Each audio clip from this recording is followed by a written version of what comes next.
Oh, come on. Oh, this wasn't so bad. Hey, everyone. Hey Welcome everyone, to. it's from the writers' room. I'm G. Roddenberry here. We're going to phone in this week's episode. Space amoeba.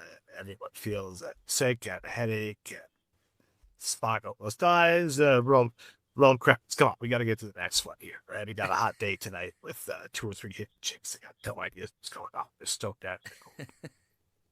you, you're too bitter, Mike. It's probably because you were sick. That's why you have to wash your hands. Welcome, everyone, to Yelling at Gaseous Anomalies. I'm your host, Captain Matt Ross, with the recovering XO, Michael Pontone. How are we doing tonight, Mike? I've Did you got a take your beautiful, tiny little baby at home, so I can't. No amount of washing my hands is not going to prevent me from having to play. Just Oh, happens. well, you got sick. I guess you're taking your antibodies and you're getting better. Oh, yo, Oh, there oh, we go. I know. I've waited 2 seasons for that one. Antibodies. I love that line. I actually used it during the COVID. It's like, what are you going to do? Take antibodies. I love that line. But tonight, our episode is the immunity syndrome, which is apt. Yeah, it's interesting in the way that you see a space amoeba. oh It's an boy. adventure. Well, what did you think about this? Even though I would say we've seen this episode two other 10, times. 12, 20, 30 million times. Oh my God. I told Twice. Matt, and I was like, okay, so listen, maybe I have a lot more hope for the future of creativity because I get down about like AI and everything. But I'm like, you know what? This was the equivalent of AI. This was the equivalent of it being 1967 and someone going to the writer's room and be like, guys, they ordered 26 episodes, not 25. You guys only wrote 25 scripts. Get something. Give me 45 pages next hour. Go now, now. Don't ask questions. And that was it. And they were Pretty just like, close. sure, okay, here, Space Amoeba. We did it before with the Doomsday Machine. Shut up. Was already stranded in a shuttle before. Shut up. We almost had to sacrifice some. Shut up. You know, by the way, you don't get the threat for the first 20 minutes. We just spin our wheels with serious symptoms. Shut up. Shut up. Just write. Write, you stooge. You sound very angry there, Mike. I That's thought not that we exactly. had. Listen, we're going to get into it. I thought that we had left this behind. I thought that we were done with these phoned in episodes. I thought that the writing had actually got to a level of at least basic competency, like in a piece of the action where, okay, we're not going to spin our wheels. Maybe things don't completely work all the time, but it's going to be a competent level of writing with new, interesting ideas. Well, I've talked about fun, about taking captain's position here. Fun. Chatterbox. It's okay. I love chatterboxing. Mr. Chatterbox. Great kid story. But this is actually came out at the same time or around the time of Fantastic Voyage. That's why Gene Coon liked it. Of course, our usuals didn't like it. And I mean, Robert Justman and Dorothy Fontana had some issues with it. It's, Get to out me, that. I know, crazy, right? The usuals find it not a lot of fun. I actually enjoyed it. It's actually one of my. I actually like this one a lot. I like the idea in this. Those of you who haven't ever seen it before, this is a basically a biological organism is invading the universe. And you know what's weird is that No, it wait, never. wait, wait, wait, wait, wait. No, Wait, you wait. just, that's not true. Where did you It get a is. biological organisms invading the universe? That would imply that we had some sort of explanation about where our team thought what its goal was. Well, No, they it's didn't just tell you that. there. It's Well, just it's there. there. It's invading the body. And as we already know, when you No, invade the no, it could have body, just been there forever. It's not alien to our universe. It's just in yes, our it is. universe. What do you They mean? even they even say it came from outside our universe. They don't say where it comes from. It's a little weird. But let's go into one thing over here. This was the first episode that John Meredith Lucas had basically produced. It's right as after Gene Coon had left, and this is kind of in the area where they were canceling Star Trek or not, and they didn't come up with the idea, and they needed to get scripts, and this is one of them. And you'll see some of the others as the season goes along. But let's talk a little bit. It was written by Robert Saberoff, who was he wrote other things, not this. We'll come into that. And this is Joe Pevney's last episode, the hero director. Joe. Yeah, well, it was shot very well, but it's not the story is, I mean, it's only had 4 rewrites by Saberoff, and John Meredith Locus rewrote it twice. So Robert Saberoff, he wrote short stories, he wrote westerns, he wrote for the TV show The Invaders, he wrote a movie called The Split, which had snappy dialogue, apparently. Not so much here. What they had to do when they got this, because they were running out of money and NBC was not sure about renewing, or neither was Paramount for that matter, they had to do something that did not use a lot of special effects or guest stars. Well, you got that right here, although I like some of the special effects in here, which we'll come on to later. You do have a lot of similar themes. Even the music's the same, with like the music from the Doomsday Machine, which was also reused in several other episodes. But I still find it's enjoyable. You have the Enterprise crew meeting an unknown object. They don't know how to deal with it. However, let's go to... Oh, I'm sorry, Michael. That's the cold talking. I think he's been taken over by the Borg or like some sort of disease. No, in fact, quite the opposite. I needed a nice, very comfy episode of Star Trek to watch, and I got this. Might as well turn on Section 31. Oh, you... Don't even joke that way. Those of you who haven't seen it, Section 31, if you see it, I don't know. You're taking an hour and a half off your life. Don't do it. I'm going to read you actually the TV guide summary on it because I like it better than the NBC press release. This is from January 13th, 1968. It says, in the immunity syndrome, the Enterprise assumes the role of an antibody as it penetrates a one-celled organism 11,000 miles long. The energy-draining invader has already annihilated an entire system and is about to reproduce. This episode features psychedelic special effects created by Frank Van de Veer. So that's what's going on. I like also the idea of, what you'll see as we're going through, not only are people losing their energy, but so is the ship. I find that the best part, but just getting into it, the first thing is Kirk is saying that he's looking forward to shore leave as he's eyeing a yeoman. That was ad-libbed, by the way, twice. And I, too, am looking forward to a nice period of rest on some lovely planet. But they had just come from it. But then we have the Vulcan mind trick where Spock realizes that he's getting some sort of psychic control or energy from a whole bunch of Vulcans dying on the USS Intrepid, which is just a ship of Vulcans. They all die, and Enterprise is sent there. Yeah, that's actually cool. Yes. And I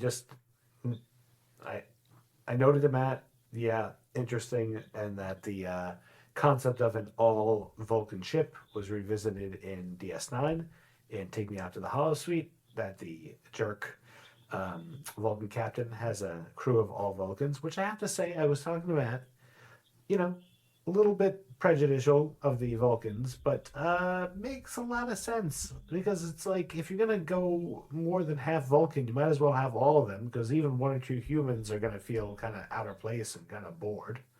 So I thought that was a smart idea. Well, as I told you in the the film short Axanar, which caused a whole kerfuffle with Paramount and CBS versus the makers of the short Axanar, there's an idea that a lot of times during the Klingon War, which is different from Discovery, but they were saying that each ship might have had different crew members, either all humans, all Tellarite, all Andorian, all Vulcan. That could have been an interesting premise. And then you have the mixed crews, like the Enterprise itself, although on the Enterprise at this point, I think the only alien is Mr. Spock, or alien to humans. So that's an interesting concept. And then we see him like screaming out in pain because he could feel it in some sort of psychic shenanigans, as someone has once said, feeling all of the Vulcans die. Captain, The Intrepid. It just died. And the 400 Vulcans aboard. All dead. And that's where we actually see this giant black bag hole in space.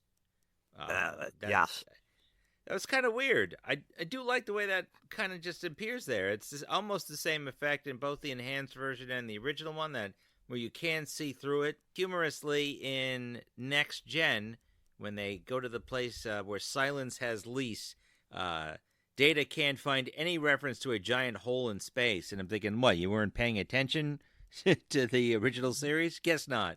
Maybe he didn't like this episode either. Matt, Captain, let me just say something here. I guarantee that these writers were making it up as they were going along.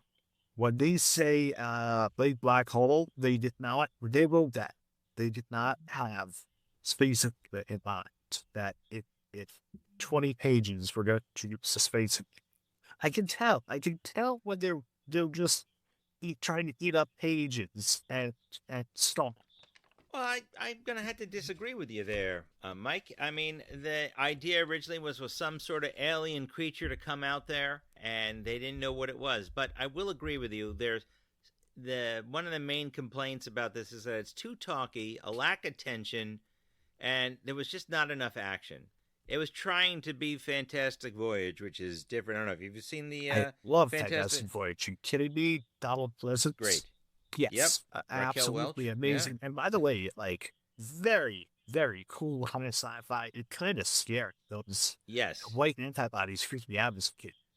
That's a great one. Mm-hmm. Yeah, and spoilers, and the Donald Pleasance is evil scientist. So, oh yes, spoilers for something that's over 50 years old. Oh, 60 years old. So here's the thing. No, they could have. They had such good columns here, right? And they could have just spent the time that they did sit at their wheels talking about what it is, where it came from, maybe had some sort of rudimentary communication.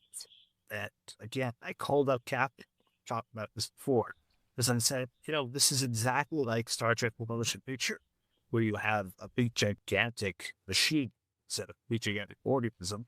Spock goes off on his own and connects with.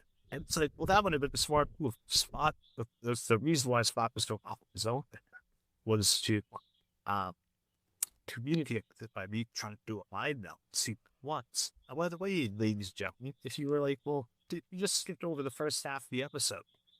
That's because nothing happens. They stare at each other, go around in circles until 25 minutes in. Although, I will say, the good stuff. May I say stuff? Say the good stuff. I love that line. When it's like certain death, and they're thinking about retreat. Kurt says, "Our job is not to survive. Our job is not to retreat."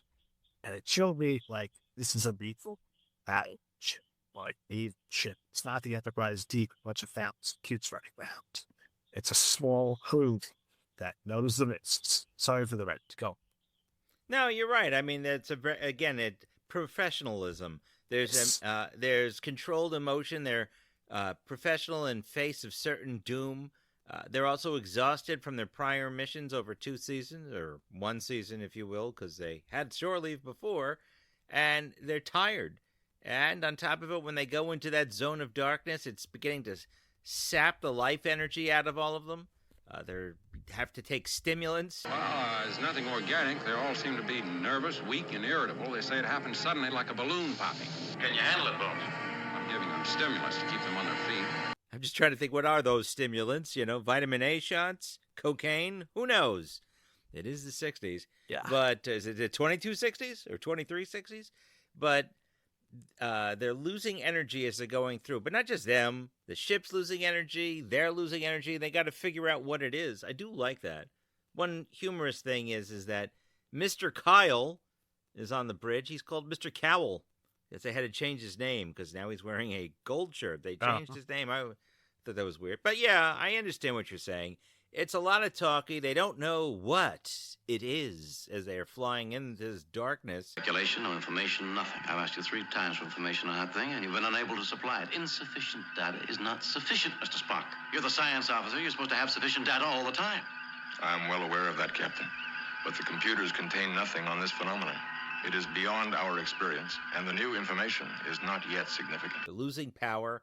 Yeah, it doesn't really hold your attention too much until you come across eventually, after they cross into the giant black thing, whatever the heck it is, they eventually run into, well, something. But in the meantime, you have a conversation between McCoy and Spock that's pretty good about, like, how humans can understand, like, the death of thousands, but not the death of one. I've noticed that about your people, Doctor. You find it easier to understand the death of one than the death of a million. You speak about the objective hardness of the Vulcan heart, yet how little room there seems to be in yours. I mean, okay, had Stalin... Yeah, this is... I mean, I don't know if the fallout from Stalin's Russia has come about, but it's a famous line. Mm-hmm. You kill one man, it's murder. You kill 1 million people, it's a statistic. Yes. Yes. And everyone has always referenced that. Famously, you like Hitchhiker's Guide to the Galaxy? Yes, I love Hitchhiker's Guide to the Galaxy.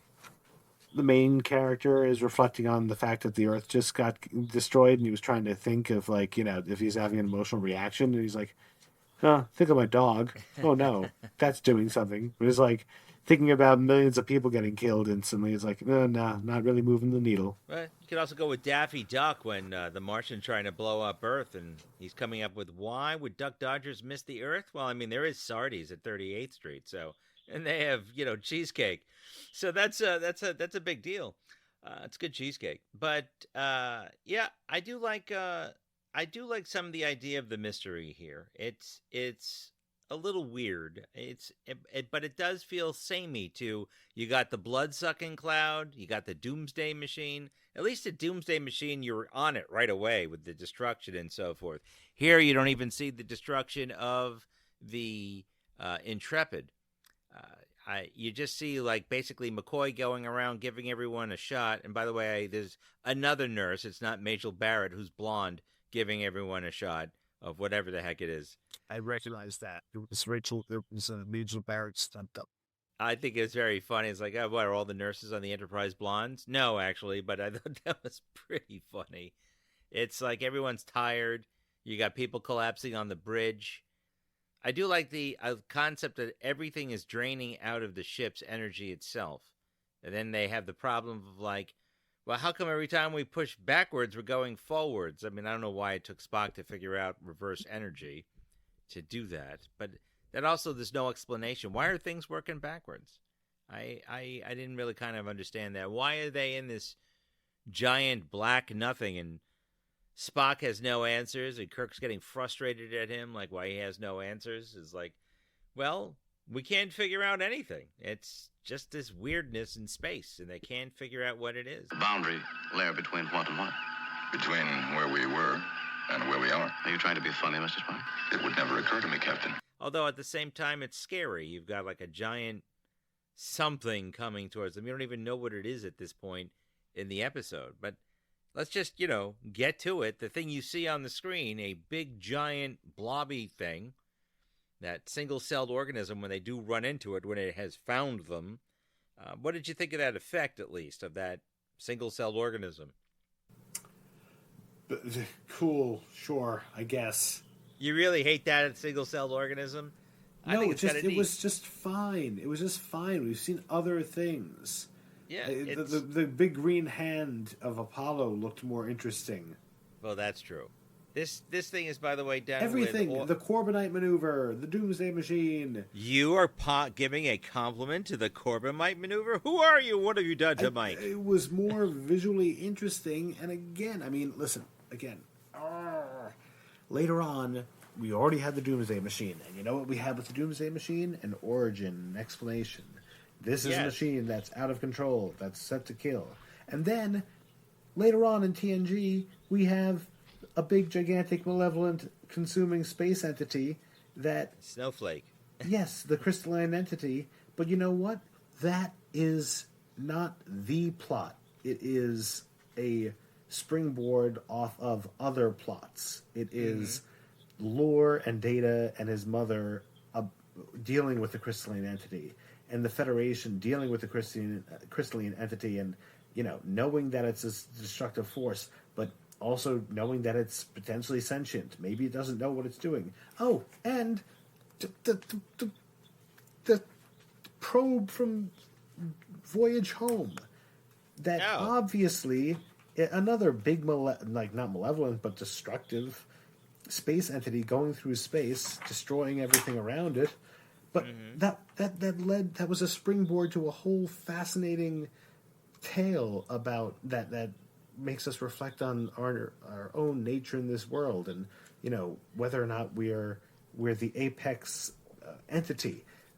It was such a pile of crap of nothing. Nothing happens.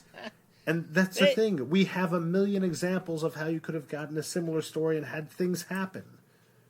That's true. Well, I disagree with your absolute hatred for it. I find it enjoyable. I'm going to point out some weird little things here. George Takei couldn't make it, or George Takei could make it because he was stuck on the set of the Green Beret still. Jesus, how long did that go? Too long. And on top of that, so that's why you have Mr. Cowell or Mr. Kyle, whichever way you want to listen to it, on the bridge. So that was one little change. I like the idea, though, that they're dying from entering into this area. We don't know what's going on. And we get this idea that Vulcan has never been conquered, so they couldn't figure out what the heck it is that's destroying them. Yet by the way, in the first season, they say, people were conquered.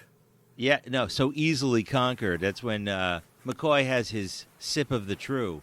Yeah, that's where they're trying to flesh things out, I guess. Vulcan has not been conquered within its collective memory. The memory goes back so far that no Vulcan can conceive of a conqueror. I do have my headcanon for that. Well, okay, go ahead. Let me hear it. Just that McCoy was referencing the fact that Vulcan and the Vulcans, despite being more advanced than the humans and developing warp power earlier, were obviously second fiddle to the humans in the Federation. Yeah, I guess so. You could say it that way, but they're not really conquered. They're a founding member with humans. Well, I know, but I would just say that maybe that's something that McCoy just says to mess with him, like, oh, you're conquered. You were independent, and now you're not. Or he's just drunk. That's also or he's just drunk. He's just drunk. Maybe he needs a couple more stimulants to go through in here. Yes, I have to agree. There's not much that's going on. They enter into this giant black zone of nothing. They see the blobby thing, which is a single-celled organism, which is actually, the effect is oils and water and colored inks in a glass plate. I think that's kind of a neat thing. It's not CGI, again, in the 60s, but the way they made it is kind of a neat idea. I do like that. I thought how they made it was nice. Here's something also interesting. A McDonald's Big Mac at the time cost 45 cents. How about that? Anything to do with how'd that come up? Well, it's one of the interesting things that's happening at the time this episode came out, because I agree with you. The episode is still kind of lacking a lot of things. Yeah, they're trying to figure... Go ahead. Go No, on. I was just going to say it's basically a very short story that they're trying to stretch it to 45 minutes. They're trying to figure out what's going on. McCoy comes up with an idea, and that's really... This is the two highest points to me in this episode is this first one where Kirk, Spock, and McCoy are deciding how to destroy this creature. They figure they use antimatter. Well, later they figure antimatter, but McCoy figures if I can get close enough, I could take samples and maybe use it for some sort of medical research that could help the universe if we could get out of here. And then Spock saying, yeah, but if I could get there, I'm stronger than you, so maybe we could figure out a way to destroy it. And that's an interesting that's, I think, some of the best acting Shatner does in this is like, which one of his two friends does he sentence to death? Dr. McCoy has the medical, biological knowledge. Mr. Spock is better suited physically and emotionally to stand the stress. Both are right, both are capable. And which of my friends do I condemn to death? because he has to make a decision. I like that. Yeah, I mean that again, that comes very late, and it doesn't have much reflection. Okay, come on, Matt, Captain. For once, I actually am very curious about what was going on behind the scenes here. Did they go through a bunch of scripts? Did at some point was someone like, "Why are we doing this again?" No, but well, yes. Actually, Robert Justman said this is very similar to the Doomsday Machine, and this is very similar to the Cloud and Obsession, as did the new script supervisor, Dorothy Fontana. She said this is too similar. They had to change a bunch of things, but believe it or not, there weren't a bunch of rewrites. They kind of just gave into it because this was Kuhn's last final okay and John Meredith Lucas's first script that he was producing. They also just got the okay to continue on with the rest of the season, so they were scrambling to find scripts, and this is one of them. Another one which you'll see later, is called the Omega Glory, which is was supposed to be the pilot for Star Trek, and you'll be so glad that it wasn't when you eventually see it. So they were trying to make this fit in there, and this was a goodbye. Gene Kuhn was leaving. Joe Pevney was leaving. They just got renewed. They were just trying to get anything done. They had a rush. So basically, one of the things that was going on, a lot of people were multiple memos going back and forth saying this sucks, that sucks. They got like multi-page memos from Justman, but he always sent out multi-page memos. So did Fontana. Kuhn even had some comments before he left. And John Meredith Lucas said one of the things that was annoying is everyone had a dictaphone, and then they would leave these multiple taped recorded messages for him, and secretaries would walk in memos. So what he just did is he ignored all the comments and suggestions and just went with his gut to try and clean up the script, which I think is actually very commendable. And I think he made it a little tighter, which makes you wonder, what did this actually feel like? The original idea was to have some sort of creature attack the ship. Saberoff was, again, told no guest stars, no fancy special effects or anything. No, so there's not even a phaser fire to this. I mean, listen, look, again, there are so many different things. You're opening with Spock having a neural trauma of 400 Vulcans dying, right? Yes. Give him a little bit of time to try to get over that. Have it affect him later on in the episode. Maybe he has like PTSD. Maybe he hears them screaming still. Or how about this? Maybe he hears 400 and then they find an escape pod and there's one left and he's got survivor guilt. It's not logical that he survived. That's something, true. Something to give it a little bit of something other than. I swear to God, I 100% swear to God, they gave everyone headaches and made everyone feel bad in the first half, just to be like, we need 2-3 pages. Oh, symptoms. They're all sick. They're dealing with symptoms. Have them go down to sick bay, have him come up and give them injections, have a couple of lines about the injections and the pain. It all moves to nothing. You could have cut the fact that the bridge crew was sick and it wouldn't have changed a thing. No, I agree with you. I mean, the biggest issue over here is that there's no antagonist, and that makes it difficult. I mean, no real antagonist that they all can deal with, and they're just staring at nothing. So you're relying on actors trying to fake their way through it, which is what actors do. But I think they did a pretty good job for the acting in this. I think is commendable. I do like that. I mean, they're faking their stresses and exhaustion, their curiosity of what the heck this amoeba thing is. But yeah, it did need a lot more. I gotta tell you something. What was that silly episode that we saw with the time traveling? No, the interdimensional twins. Oh, you mean oh my God! From the last episode of the first season. Yes, that really bad one. Wow.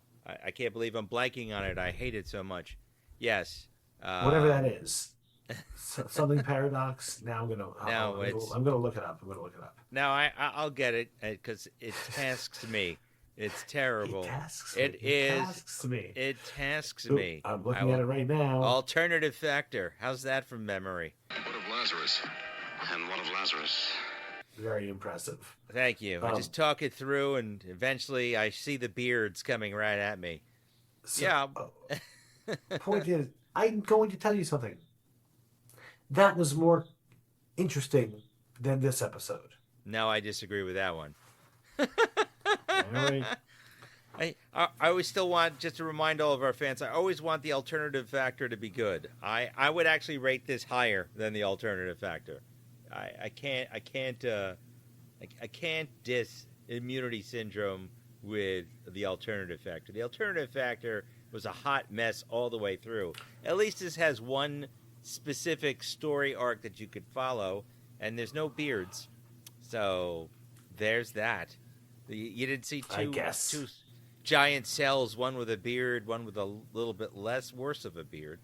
So this over here, though, they basically trying to figure out what a thing is. They get there, we finally I just want to jump to the end here where they destroy the thing.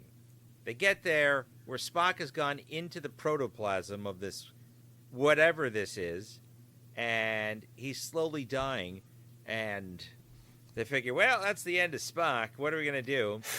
And that's where Kirk says his line, antibodies, where they figure, well, if this one cell's going to reproduce, we're going to be the antibodies, like invading its body. Antibodies.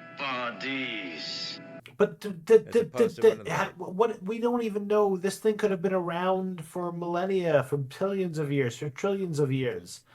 It could have killed an entire galaxy, kind of like the Flood from Halo, which I know you haven't played. It did need something more. They just said it came from outside the galaxy, or outside the universe that they know, or outside the galaxy. That's probably better. And they don't understand what it is, but it killed an entire solar system and an entire Federation ship, so they got to destroy it.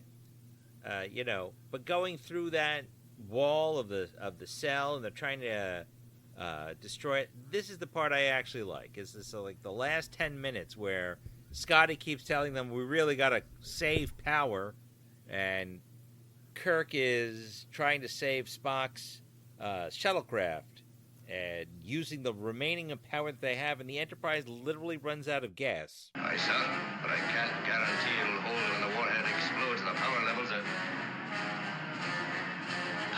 are dead, sir. I actually just like that, where Scotty's saying, and we're out of power, Captain, essentially.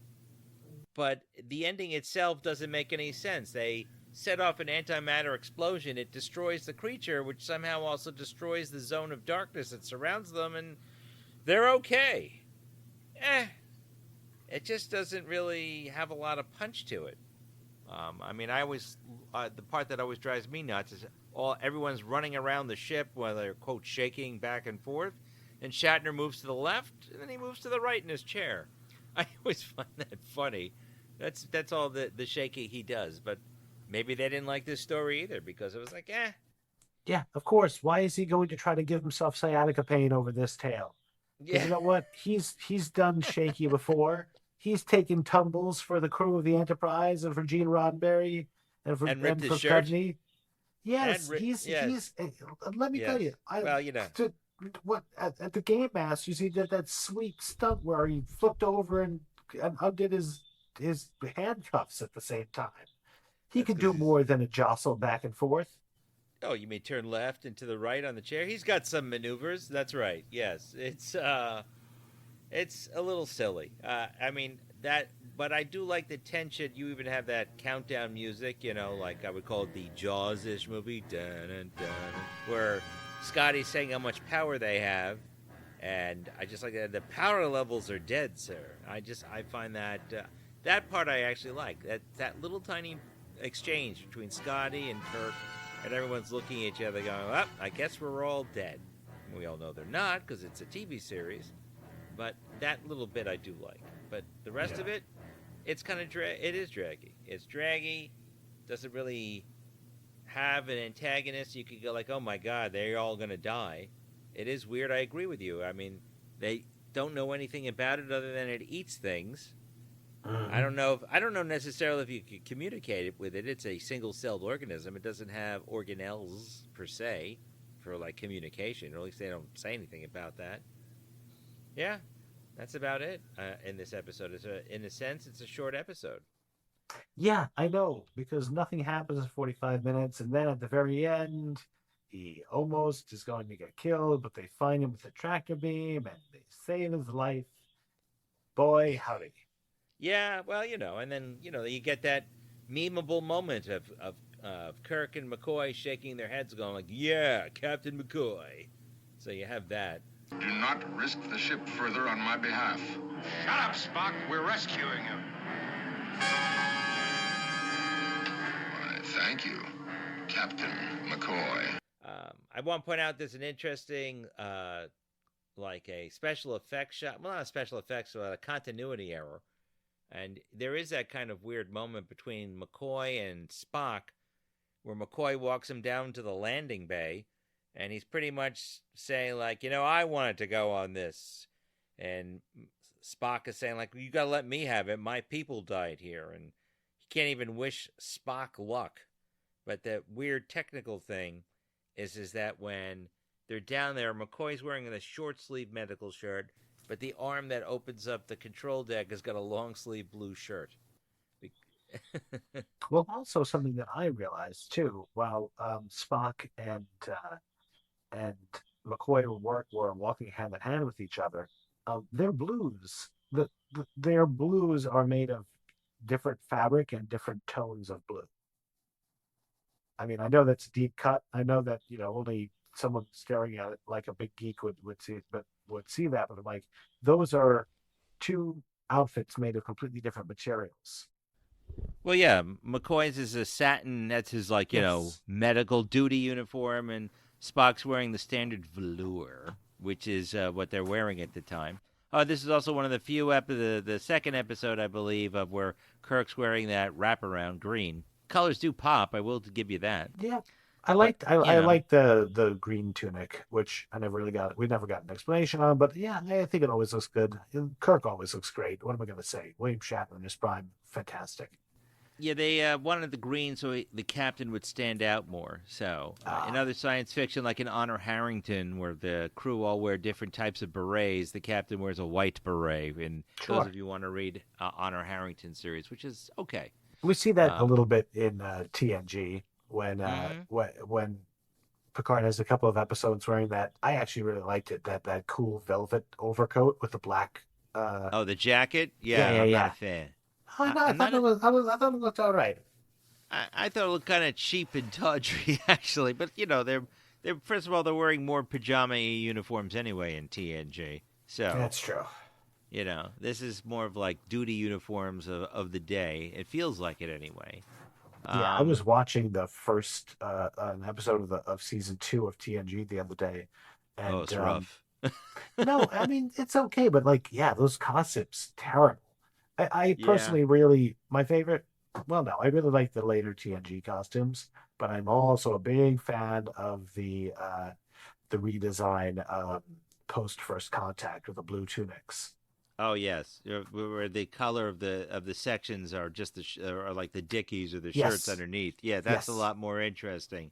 I will tell you my favorite line from Majel Barrett Roddenberry. It says, "I have she was talking about what Next Gen looked like. She goes, the uniforms looks like everyone's kind of leaning to the left or to the right, depending." And I always thought that was funny. And yes, that was at one of those cons I worked for her on. Yeah, this is it's a little strange. This one.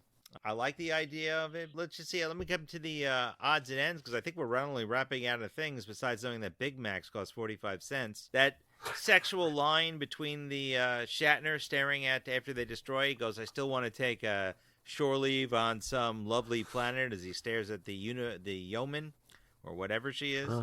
That was again ad-libbed. But this is let's go with that. Did you have any opinions on that? Did you find that disgusting, or what'd you think of that? Yes. Stupid as hell and bad writing. Once again, just like in Nomad, they're making a stupid, immature joke when billions of people have died. Oh, come on. And they've just killed a unique organism that may have been the first contact from a different galaxy. But it was eating everything. I don't know if I'd want to first contact. You got to save people. Your duty is to save the Federation. right? Your duty is to explore, and Yeah, whatever. well, I mean, I don't care enough to get into a debate it's about it. killing everything. Well, anyway, this was Pebney's last episode. As I had mentioned the last time we were watching a piece of the action, Pebney said he had enough because the actors were telling him how the characters would behave. And Pebney was like, I'm the director. I direct you to behave a certain way. And the actors were like, no, no, no, no. This is what Mr. Spock would do. This is what Captain Kirk would do. This is what Mr. Chekhov would do. And Pebney was getting tired of it. He said, I couldn't teach them anything and I couldn't really deal with it anymore. So he moved on to different things. He just wanted to pass the buck on to another one. You still have a couple more directors coming on up, but this was the last one. I thought Pebney did an excellent job, even with this script. I still think it's tightly shot. The angles and images are pretty cool, but even with that, you can't really do anything with it with a terrible story.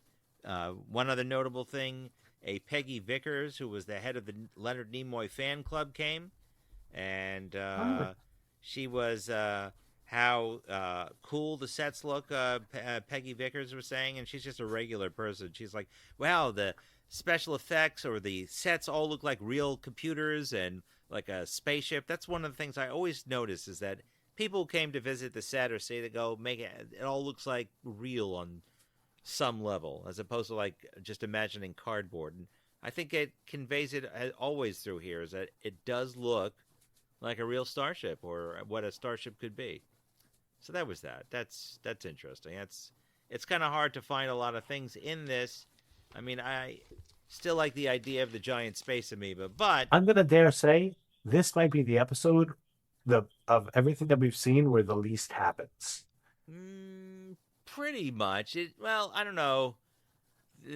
At least in Myriad, they had that cool, weird blue neon green virus. The alternative factor, not much happens. They go to this planet.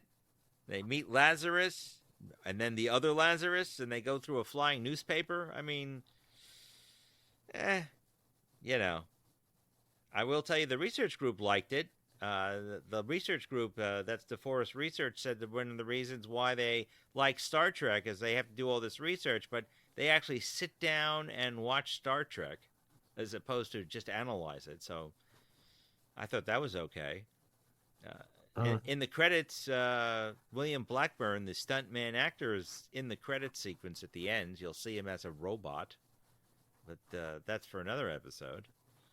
Yeah, that's about it. I think we're pretty much done on this episode. Again, there's no antagonist to play off of, so the acting has to carry it, but the story itself is except for a couple of lines like antibodies, not much else. So I think we should just come to how much do you think this actually cost? $176,000. Really close. $171,391. And that in 2025 dollars is $1,619,516.66. And guess what? It was on budget. Of course, how could they not have had it on budget? Nothing happened. Well, that's true. They reused a whole bunch of special effects. One of the special effects that they missed, besides McCoy's sleeve, is this shuttlecraft, which was reused from the Galileo 7. And then someone realized later, it was like, wait a minute, we destroyed the Galileo. It still says Galileo. That's why later you'll see the next Galileo shuttlecraft says Galileo 2. But that's it. Yes. But I mean, that's pretty much about it. I guess we should come to our ratings. So, Mike, on our very scientific 1 to 10 scale, what are you going to give this one? The acting was good.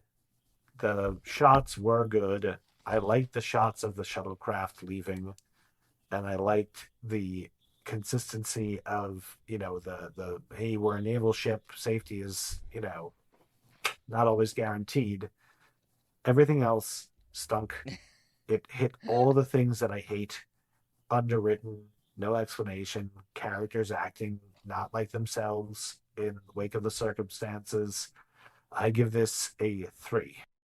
Wow.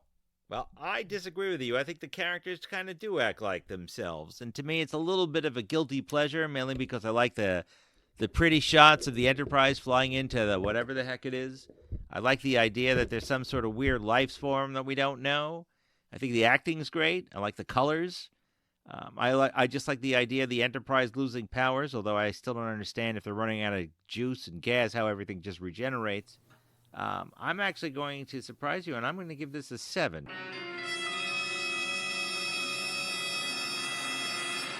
Because to me, it's a guilty. Get the hell out of here! I'm sorry, I like it. Yeah, it's just one of those ones I just have 7 out of 10. I enjoyed Wait, for the Captain.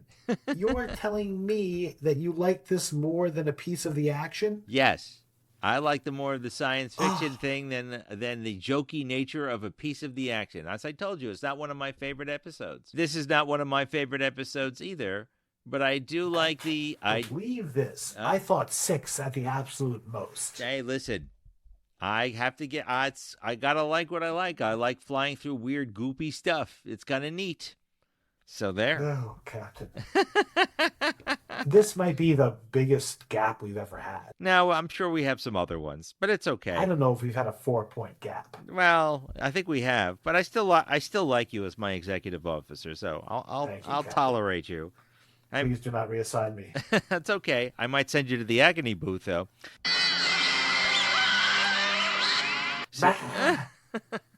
Anyway, that's it. I just want to say our next episode that's coming up is called... Yes. Tell me about the next episode. The next episode's called A Private Little War. Some people call it a Vietnam allegory. I can't really say. You'll have to watch it and see it yourself. It's the next episode on our next upcoming episode of Yelling at Gaseous Anomalies. Don't forget, if you want to contact us, you can email us at yellingatgas@gmail.com, or you can even comment on this YouTube video, like some of you have. Like, we inadvertently got the name of the episode wrong for The Price, which is where the Ferengi first got in there. So special thanks to Ronald Finkelstein 6335 for noticing that. Thanks, Ronald. So, Mike, you do have to report to the agony booth for that. I'm sorry about that. And I know, real bad faux pas on that. You know, it's okay. We all make mistakes. I will let you get away with it. But I want to thank our members for pointing out that where we're wrong and where we're right. So feel free to join us on our next adventure, and you can email us. You can comment on our YouTube page, or reach us on any podcasters out there. And then don't forget to stop at our TeePublic T-shirt store. And don't forget to like, share, and subscribe, and hit that bell notification, and subscribe to all your podcasters out there. And, that pretty much brings us to the end of this episode. Mike, anything you want to add? I mean, have you been taking your antibodies to get rid of the current sickness? Let me tell you, even when cold and the city has been freezing the last couple of weeks, and tired and sick and watching horrible Star Trek, it's still a good time, Captain. Well, that's good. Thank you, Captain. Well, you're very welcome. Hurl on our spaceship, the USS Gaseous Anomalies. Yes. Going through the Star Trek lore. We haven't even begun. That does make me happy that we're going to be, if we continue on at our rate, we're going to be doing this for the next, 30 years. Well, I hope so. It's a lot more fun. We might even suffer through Discovery and... No, we're stopping at Enterprise. Picard. Yeah. No, we're stopping at... Oh, we're not doing New Trek. Please, now. Oh, come on. It'll be fun to watch you vomit actually for real. But no, there's too much bad stuff. It's 95% crap. New Trek. Hey, but I would dare say old Trek was 85% good, 15% crap. But we do know our line is, 90% of all television is crap. Of course, 90% of everything is crap. No. 90% of old Trek is not crap. Well, it's great. I would agree with on that. Maybe 70. But this is not one of the greatest ones. And we get rid of Mr. Cowell and we go back to Mr. Kyle. And we go to our next episode again, which is A Private Little War. So we hope that you join us in our next one. And we hope that you live long and prosper. And we will see you out there.